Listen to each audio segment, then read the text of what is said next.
Things riders do that drivers do not like. That's today's topic. So, number one, drivers like me, we don't like it when riders are ordering a ride when they're not ready to go. Okay? Simply, I don't want to show up to the pickup spot and have to wait wait for like more than 1 minute for you to come out. Yeah, you have like up to 5 minutes to show up before we just take off and hit you with a no-show fee. But the thing is, we're not getting paid to sit and wait. Now, Uber, they charge the wait fee after 2 minutes. But even with that, we're only going to net about maybe 5-10 cents a minute to sit and wait. It's just a waste of time. It's just a lack of respect. So please, order a ride when you're ready to go. When the driver shows up, either you're walking out the door, walking towards the vehicle, or you're already standing outside, toes on the curb. Number two, I don't like it when I show up, and occasionally this happens once in a blue moon, when show up to the pickup spot and the rider tries to get in the vehicle, but they don't have their mask on. And I have to ask, do you have a mask? Yes, I know masks suck and all that, but it is a rideshare policy on Uber and Lyft. And even you as the rider, it tells you on the app after you ordered a ride that masks are required. Do not expect most drivers to have extra masks for you. It is not required. That's not our obligation. That's your job. Not like we were given masks for free. Do not expect a mask for free yourself. And with some drivers, since independent contractors, you want a mask? $5. No more free stuff. Honestly, drivers should stop giving away stuff for free. Because even when you try to go the extra mile, most of these riders are not tipping. It's been like that pre-pandemic, and the lack of appreciation has really skyrocketed during the pandemic. Number three, I'm pretty sure this is the case in most states, but especially here in California, put on your damn seatbelt. The California Vehicle Code 27315 states everyone in the vehicle must wear a seatbelt. We all wore seatbelts in the backseat when we were children. The rules don't change when you're an adult. Okay? I don't feel like getting pulled over by the police. I'm not anti-police, but I still don't want to get pulled over because you chose not to be, compliant and wear a seatbelt. Don't want to wear a seatbelt? Get out of my vehicle. Next one.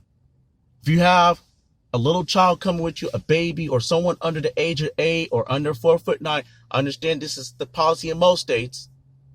If you have a little one, that child needs to be in the proper car booster seat. That means you need to bring a car seat with you. Okay? Do not expect most drivers to have a car seat for you. And even if they have an extra car seat, that car seat may not be suitable for your child. What happens if we get into an accident and that child still gets hurt and wasn't properly secured in that car seat? I don't think me as a driver, I don't want to potentially get sued by you because you're going to try to blame everything on me not having a safe car seat. I don't have time for that. No, you don't bring a car seat, no ride, no exceptions. To all the smokers out there, this one really ticks me off a little bit. If you smoke, that's your business. Cigarettes, weed, even if you vape and all that. But please, do that before you order a ride. I can't find what more irritating than showing up to the pickup spot and you standing outside, you taking 1 or 2 last puffs of your cigarette or whatever type of tobacco you're smoking, and then you come in the vehicle and now I gotta have that smell lingering for quite a bit. Okay, just do that before you order a ride or wait till the trip is over. All right, I don't want that lingering in, because some cases with the next rider, if they smell that cigarette or weed smell in here, they're going to think that came from the driver. They're going to report that to Uber and Lyft, and that driver could have their account deactivated while they investigate the situation. So please just be mindful. Speaking of being mindful, when you're in the driver's vehicle, please do not eat, drink, smoke, vape without asking. Okay? we're trying to keep our cars clean. Like, just don't eat. If you want to eat, if there's a sign that says no eating, don't eat. If there's no sign that says no eating or drinking or smoking, like, at least ask the driver first. Or wait. Drinking, now, if it's like a bottle of water or a Gatorade, something with a cap on it, or even coffee that has a lid on it, that should be fine. But I'm talking about like open cups, no lid. Again, it varies from driver to driver because independent contractors. But please, I wouldn't recommend it because that could easily spill. And obviously, no alcohol in the vehicle. No consuming alcohol. Drivers, speaking of other things we don't like, I don't like it when a lot of personal questions are being asked. Now, granted, I know most passengers just want to have a conversation. There's nothing wrong with having a conversation. And I don't think a lot of the same old questions we hear all the time as drivers are necessarily bad questions. But yeah, some questions are just a bit head scratchers. We get a lot, and there's a video on YouTube I did a while back about asking too many questions. You might want to check that out. But when we start getting to more personal questions, it's like, it's not in your business. Asking, well, what's your credit score? Where do you live? What part of town you live in? What street you live on? Are you married? Okay, I'm not saying, okay, are you married? That's not really a horrible question. But this is also not Tinder. This rideshare thing is not Tinder. This ain't Match.com. This is not eHarmony. So think about what kind of questions you're going to ask before you actually ask those questions. But I'll tell you what's worse than asking personal questions is when a rider stinks. Okay, like if you just proper body odor would be fine. Adding stops. I can't tell you much more painful than when drivers see a trip that has multiple stops. Now, a lot of drivers these days, they'll accept the trip, and then they'll go down to the bottom corner, and they'll notice, oh, wait a minute, this person's got one extra stop, 2 extra stops. The fact that we really barely get paid next to nothing to sit and wait at extra stops, a lot of drivers would just cancel it. We can see that before we even show up to the pickup spot. And I know a lot of riders don't.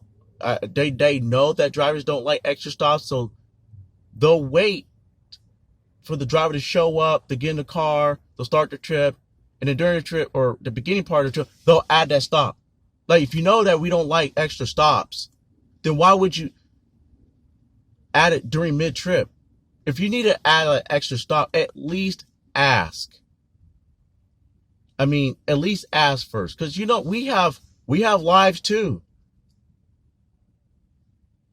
Also, it doesn't hurt to throw in a little extra tip up front to make our time, our wait times worth it. It's just a little bit of courtesy. But especially if you need to go to the drive-through or grocery store, somewhere where the waits could be more than 2-3 minutes. Gas stations, like, hey, some consideration up front. I'm almost done. Here's another thing. As a driver, we do our best to provide a nice service, which really consists of a safe ride from A to B in a clean vehicle.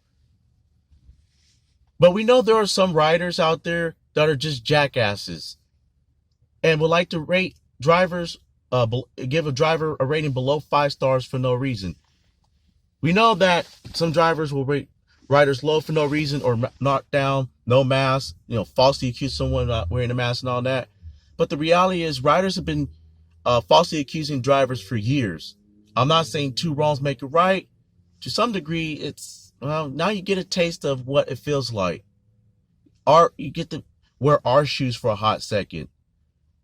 We've been rated low for no reason. Oh, because you didn't open the door for me. You didn't help me with luggage. You didn't really provide me VIP service. You didn't pay for VIP service. You paid for a ride from A to B. That's it. Everything else is optional.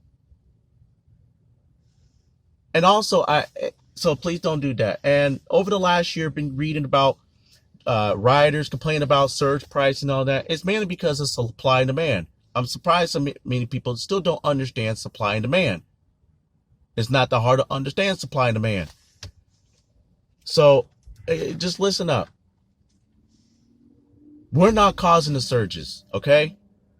Do not get upset at the drivers because it's surge pricing. We can't set the fares. If we did, we'd be setting it a lot higher than what we're getting now. And you wouldn't be hearing about any complaints. Okay? Well, I mean, drivers are turning the app on and on. They're trying to cause a surge. I'm like, well, what's wrong with that? Don't you want drivers to make a little extra money?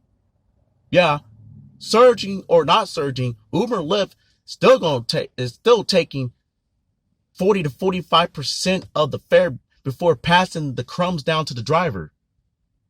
So it's not like we're really making that much more extra money, but a surge means we're going to get like some type of extra money. Now, I know Lyft sometimes they'll charge surge pricing to the riders, but then drivers will not get anything extra out of it. I think that's just cold-blooded. But anyway, here's the thing. No one forced you, the rider, to order a surge ride. You can always wait for the surge to die down or go away. Once you accept the fare, and if it's a surge price, once you accept it, that means you agree to that fare. So quit boo-hooing. And last but not least, the thing that really ticks me off as a driver, the thing that ticks off a whole lot of drivers nationwide about what I'm about to say, is when riders promise to tip but don't follow through on their promise.